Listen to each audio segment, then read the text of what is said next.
చూస్ country delight, live better. ఇప్పుడే country delight app ని download చేసుకోండి.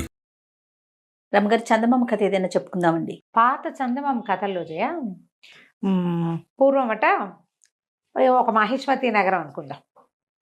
దానికి నాగాదిత్యుడు అని ఒక రాజుగారు ఉండేవాడు. రాజు చాలా సమర్థుడు, తెలివైన వాడు, మంచి గట్టివాడు.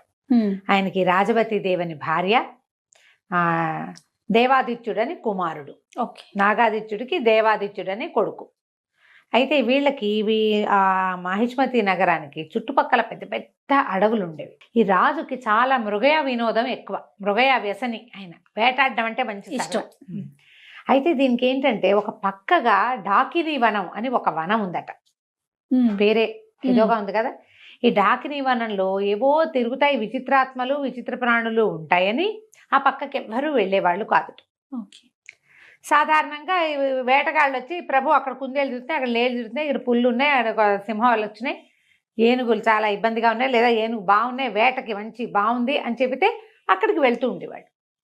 అయితే ఒకసారి ఒక కోయవాడెవరో ఈ డాకినీ వనం ప్రస్తావన చేసి అక్కడికి ఎవరు వెళ్ళర్లేండి అన్నాడు.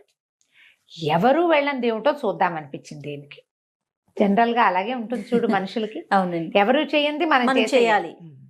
అక్కడి నుంచి ఈయన డాకినీ వనానికి బయలుదేరుతున్నాడని తెలిసి రాణి వద్దంది, ప్రజలు వద్దన్నారు, మంత్రులు వద్దన్నారు, సైన్యాధిపతులు వద్దన్నారు. ఆయన ఠాటును వెళ్ళవలసిందేనన్నాడు. ఆ డాకినీ వనానికి వెళ్ళారు. వెళ్తే అదేం విచిత్రంగా లేదు, ఇంకా మామూలు అడవుల కంటే అది ఇంకా బాగుంది. ఓకే. ఫుల్ గ్రీనరీ, మొత్తం పచ్చగా ఉంది. అసలు ఎన్ని పువ్వులో, ఎన్ని చెట్లు, ఎన్ని కాయలో, ఎంత పూతో చెట్ల నిండా. చాలా సరదా వచ్చింది ఆయనకి. అయితే ఏమైంది, ఈయన వేటాడడానికి వెళ్ళాడు లోపలికి. వేటకి ఏం కనపడలా, అంత ఆకుపచ్చగా ఆహ్లాదభరితంగా ఉంది. దీనికి డాకినీవని పేరు ఎందుకుందో అర్థం కాల. జంతువు అన్నది లేదు అందులో. ఓకే. చివరికి ఆయనకు ఒక కుందేలు కనపడింది. ఏమీ కొట్టకుండా బయటికి ఎందుకు వచ్చేయాలని ఆ కుందేలుని వేసి కొట్టాడు. ఆ కుందేలు దగ్గరికి వెళ్ళేది వీళ్ళు సైనికులు, వేటగాళ్ళు అంతా ఆగిపోయారు, ఏమీ లేదని. రాజు ఊరికే తిరిగి చూస్తాడని ఆయన వదిలిపెట్టారు. ఆయన ఒక్కడే ముందుకెళ్ళి కుందేలు కనపడే తరకల్లా బాణం వేసి కొట్టాడు. ఈ కుందేలు ఈ బాణం దానికి తగలంగానే ఆ కుందేలు ఒక అమ్మాయిగా మారిపోయింది. తను ఆశ్చర్యపోయాడు. పరిగెత్తుకుంటూ వెళ్ళాడు, గుర్రం దిగి పరిగెత్తాడు దగ్గరికి.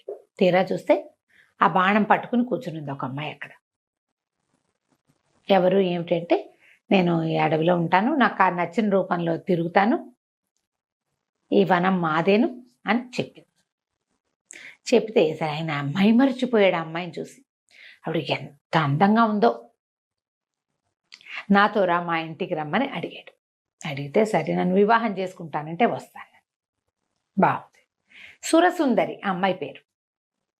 ఆ సురసుందరి పూర్వోత్తరము అడవిలో ఎందుకుంది, వాళ్ళ అమ్మ ఏంటి, నాన్నేది, అమ్మ నాన్న ఎక్కడన్నారు, అక్క చెల్లి ఉన్నారా, వీళ్ళకి రాజ్యం ఉందా లేదా, వీళ్ళు ఏం తిని బతుకుతారు, ఏమీ అడగల. పిల్ల నచ్చింది, వచ్చేయమన్నాడు, అంతే. అంతే. వచ్చేసింది. వచ్చాక అంగరంగ వైభవంగా పెళ్లి చేసుకున్నాడు. ఇక సురసుందరిదే లోకం. భార్య రాజవతీదేవి మొహం గిట్టడం మానేసింది. ఆయనకి గిట్టట్లేదు మొహం. పిల్లాన్ని చూస్తే విసుగు. ఒక 5-6 సంవత్సరాలు ఉన్నాయి. ఏమీ వాడి వైపు తలకాయ తిప్పి చూసేవాడు కాదు. ప్రజలంతా ఆశ్చర్యపోయారు. ఆవిడ అందానికి అందరూ మైమర్చిపోతున్నారు. కానీ ఇదేమిటి, ఆ పెద్దరాణిని లోకంలో 2వ పెళ్ళిళ్ళు సహజం, మామూలు వాళ్ళే చేసుకుంటారు.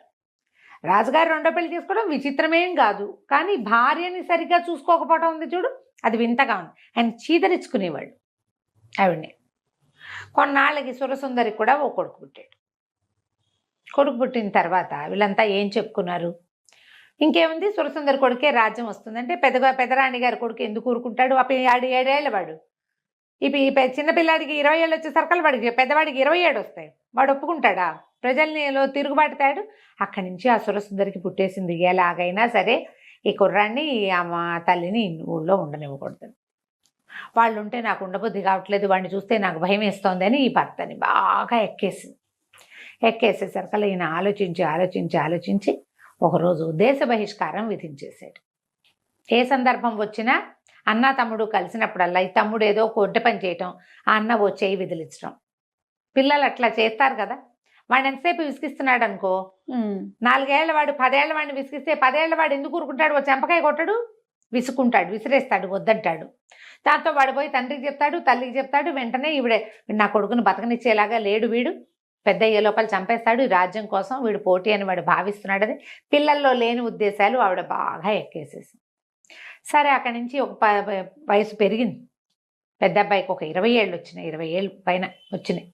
వచ్చి రాగానే ఈవిడ ఇంకా నేను వీళ్ళు ఇక్కడ ఉంటే నేను ఉండను, మా ఇంటికి వెళ్ళిపోతాను అని మొదలుపెట్టేసరికి సరే రాజ్య బహిష్కారం విధించేశాడు రాజు. తల్లిని తీసుకుని వెళ్ళిపోమన్నాడు. మంత్రి సేనాధిపతి ఎవరికీ ఇష్టం లేదు. సరే వాళ్ళు ఏం ఆలోచించుకున్నారు.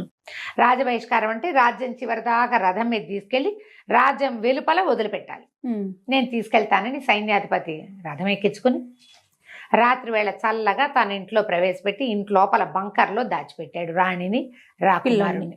ఇక్కడే ఉంచుకున్నారు, ఎక్కడికి వెళ్ళొద్దు, చూద్దాం ముందు ముందు ఏం జరుగుతుందని. ఈ మంత్రి గారికి ఎలాగైనా ఈ సురసుందరిని అడ్డం తొలగించేసేయాలని ఉంది. ఈవిడ వల్లే ప్రాబ్లమ్స్. ఆయన ఎంతసేపు ఆవిడ చుట్టూతానే తిరుగుతాడు. ఆవిడ ఏం చెప్తే అదే, ఆవిడ ప్లానే తప్పిస్తే ఈవేళ ప్లానింగ్ లేదు, పడలేదు. ఎందుకు మంత్రి సైన్యాధిపతి అదే కదా. అయితే ఏం చేశాడు ఈయన, రహస్యంగా విషం పెట్టించాడు రాణిగారికి. ఆవిడ శుభ్రంగా విషం కలిపిన ఆహారం టకటకా తినేసింది, హాయిగా విహారం చేసి వెళ్ళి పడుకుంది. పొద్దున్న లేచి మళ్ళీ తయారైంది. అంటే విషం ఇమిడిపోతోంది. 2-3 సార్లు ట్రై చేశారు. 2-3 సార్లు విషాహారం ఏమీ అవటం లేదు అమ్మాయికి. అంటే ఇది విషం తిన్నా బతికుండగలిగే లక్షణం ఏదో ఉంది. సరే ఏం చేయాలో తెలియలే. బాగా ఆలోచించారు, ముందు వెనక ఆడారు. అక్కడి నుంచి ఈ సైన్యాధిపతి అన్నాడు, పంపించేయటానికి లేదా చంపేయటానికి ఏం మార్గం దొరుకుతుందో చూద్దామని సైన్యాధిపతి ఏం చేశాడు, వీళ్ళకి ఇంతకు ముందు కొన్ని ఏళ్ల క్రితం మంత్రిగా ఉన్న ఒక ఆయన తపస్సు చేసుకోవటానికి వెళ్ళిపోయాడు. ఆయనకి కొన్ని దైవశక్తులు ఉండేవని చెప్పుకునేవాడు. అయితే తండ్రి గారి కాలంలో ఆయన రాజపాలనకి సహాయం చేసేవాడు. ఆయన ఎక్కడో తపస్సు చేసుకుంటున్నాడు. సరే నేను ఆయన్ని వెతుక్కుని వస్తాను, రాకుమారుడు మా ఇంట్లో సేఫ్గా ఉంటాడు, మీకేం భయం లేదు, చూస్తూ ఉండండి ఈవిడ ఏం చేయొచ్చు. ఈవిడ ఈ లోపల చిన్న కొడుకు పట్టాభిషేకానికి ప్రయత్నం చేయించడం మొదలుపెట్టింది. ఈ మన సైన్యాధిపతి ఆ గురువు గారిని వెతుక్కుంటూ ఇక వెళ్ళాడు ఎక్కడికో. ఊరి పొలిమేరలు కూడా దాటిపోయి నగరం పొలిమేరలు దాటి బోల్డని కొండలు, అడవులు అవి ఉండే కదా, అడవులు కూడా దాటాక కొన్ని కొండలు ఉన్నాయి. ఆ గుహల్లో ఎక్కడైనా ఆయన ఉండొచ్చు అని చెప్పేసి అక్కడికి వెళ్ళేసరికి ఇతనికి ఆయన దొరికాడు, ఋషి.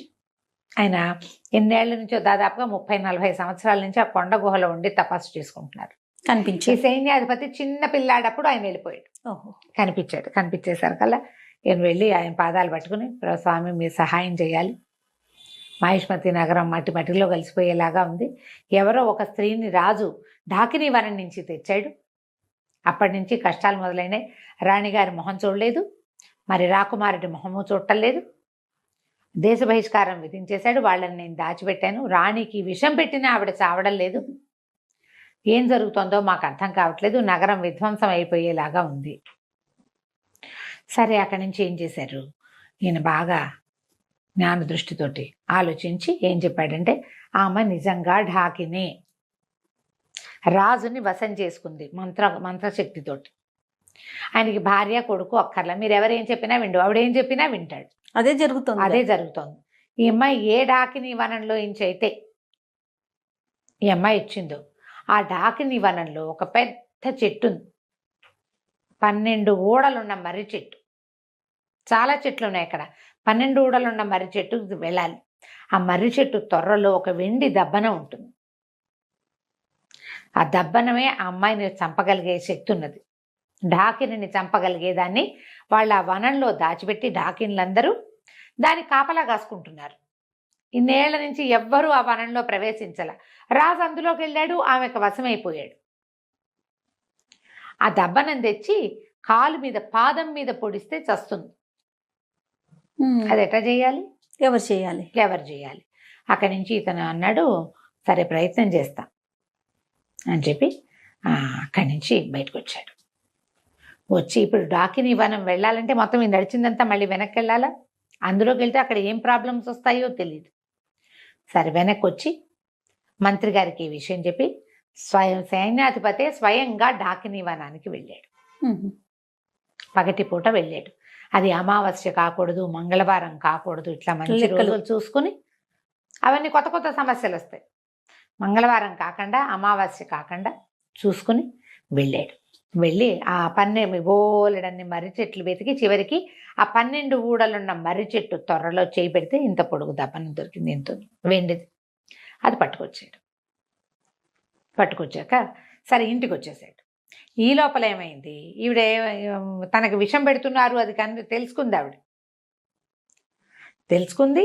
అక్కడి నుంచి రాకుమారుడు బయటికి వెళ్ళలేదని, ఊళ్ళోనే ఎక్కడో దాక్కున్నాడని వాసన పసిగట్టేసింది.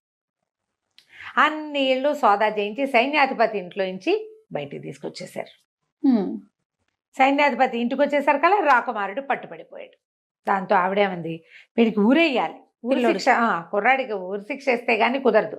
దేశ బహిష్కారం ఏమిటి, దేశ బహిష్కార శిక్షని ఉల్లంఘించినందుకు శిక్ష ఊరి.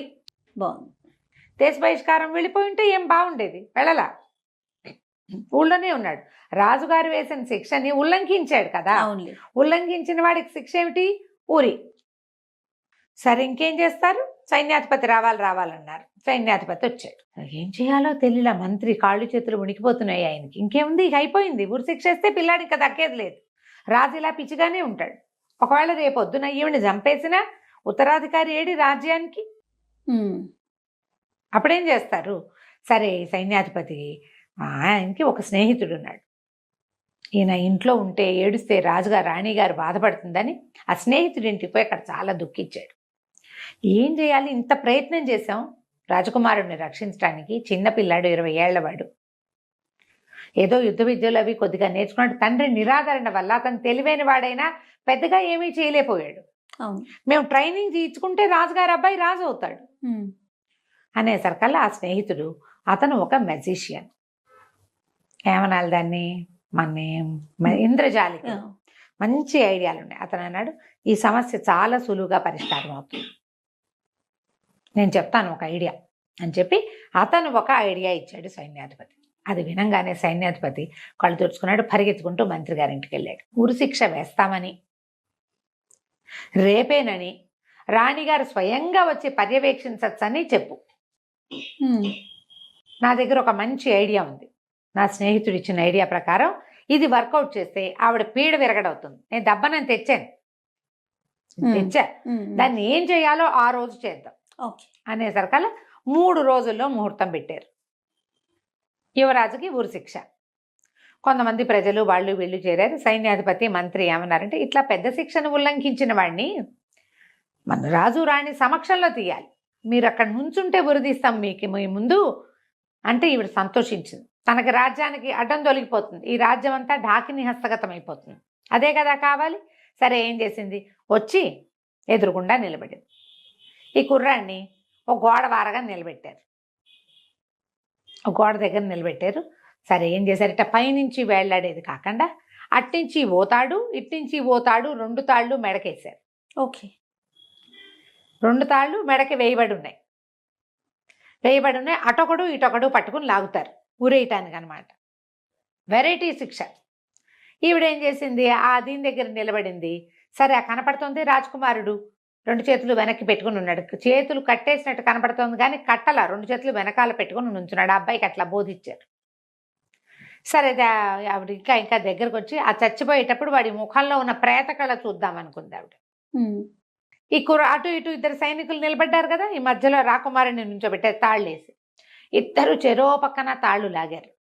తాళ్ళు లాగేసరికల్లా ఈ 2 తాళ్ళు వాడి మెడకి బిగుసుకోకుండా 2 తాళ్ళు ఒకటికొకటి పట్టుకుని పక్కకి వెళ్ళిపోయినాయి. రాకుమారుడు ఒక్కసారి ముందుకు పడ్డట్టుగా పడ్డాడు. ఈ పడ్డం ఎట్లా పడ్డాడు, ఆవిడ నుంచునుంది కదా చిన్నరాణి ఎదురుగుండా, ఆమె ముందు సాష్టాంగ పడినట్టు పడ్డాడు. పడంగానే ఈ బొడ్లో నుంచి ఆ దెబ్బనని తీసి ఆమె పాదం మీద గుచ్చేసాడు. అబ్బా, ఆ తాళ్ళు వాళ్ళు వేసిన హుక్ ముడి అట్లా వేశారు. ఆ మెజిషియన్ చెప్పిన ట్రిక్ అది. ఇప్పుడు 2 ఇదేసాము, ఇట్లా లూప్ లాగా వేసాము. ఈ లూప్లో నుంచి అటు ఇటు పట్టకలాగితే లూప్ కూడా వస్తుంది, అది ఎక్కడ బిగుసుకోదు. అతను చెప్పిన ట్రిక్ అది. ముందుకు పడి ఎప్పుడైతే ఇది పొడిచేశాడో ఈ రాణిగారు పెద్ద కేక పెట్టింది, పిచ్చెక్కినట్టు అరిచి చచ్చిపోయింది. పడిపోయింది కానీ అస్థిపంజరంలా అయిపోయిందట పడటం. ఎప్పుడైతే ఈమె ఇక్కడ పడిపోయిందో అంతఃపురంలో ఉన్న ఆవిడ కుమారుడు కూడా మరణించాడు. ఢాకిని జాతి అంతమైపోతుంది ఆ దెబ్బనంతో. ఓహో, ఇంతలో ఏమైంది, రాజుగారికి తెలుసు కొడుక్కి ఉరిశిక్ష వేసినట్టు. ఆయన అప్పుడే స్పృహ వచ్చినట్టు, ఇదేది రాణిగారేది కుమారుడేడి అని అడగటం మొదలుపెట్టాడు. రాకుమారుడికి ఉరిశిక్ష వేస్తారు కదండి మీరు అనగానే ఆయన ఎలా దీపోమని ఏడవటం మొదలుపెట్టాడు. రాకుమారుడికి ఉరిశిక్ష వేయటం ఏమిటి, నా కొడుకుని నేను ఎట్లా పోగొట్టుకుంటాను, నా భార్య ఏది, ఆమె ఎక్కడుంది, ఆమె ఎంతో దుఃఖంలో ఉంది, నా భార్యో నా కొడుకు అని. అప్పటిదాకా ఆయనకి పెళ్ళాము కొడుకు గుర్తు కూడా లేరు. అప్పుడే ఆయన మీద నుంచి ఒక మంత్రం కట్టుపోయినట్టు అయిందనమాట. ఆయన కేకలు పెట్టి ఏడుస్తుంటే మంత్రి గారు పరిగెత్తుకొచ్చాడు. ఏం పర్వాలేదు, అంతా సజావుగా జరుగుతుందని రాజుగారిని తీసుకుని ఇక్కడికి తీసుకొచ్చారు వచ్చే స్థానానికి. తెస్తే రాకుమారుడు చక్కగా నిలబడినాడు. ముందు ఒక అస్థి పంజరం ఉంది. ఇది ఎవరిదంటే ఎవరిది, అక్కడి నుంచి ముందు మనం ఈయన ఒక సెయింట్ని కలిశాడు కదా, సైన్యాధిపతి వాళ్ళ గురువుని. ఆయన ఏం చెప్పాడంటే, ఎప్పుడైతే ఈ అమ్మాయి ఆవిడ మరణిస్తుందో వెంటనే ఆ అస్థి పంజరాలని భూస్థాపితం చేసేసేయండి, పైకి రానివ్వకండి. అంటే 50 అడుగుల లోతున ఒక నుయ్యిలాగా తవ్వి ఆమెది కుమారుడివి ఇద్దరివి అస్థి పంజరాలు అందులో వేసేసి బస్తాల కొద్దీ ఉప్పు పోసి దాన్ని మూసేసి దాని మీద ఒక మామిడి చెట్టుని పాతిపెట్టారు. ఇంకా ఎప్పటికీ వాళ్ళు అక్కడి నుంచి బయటికి రాకుండా అయిపోతారనమాట. అది పళ్ళు కాసేది కాస్త ఏమవుతుంది ఆ వివరాలన్నీ చెప్పలేదు, కానీ ఇలా చేసేసారు. ఆ తర్వాత రాకుమారుడికి అన్ని విద్యలు నేర్పుకుని అతన్నే మళ్ళీ రాజుని చేశారు. పట్టాభిషేకం చేసి రాజుని చేశారు. కథ కంచికి మనం ఇంటికి. బాగుంది రమ్మగారు. నమస్తే. నమస్తే జయ.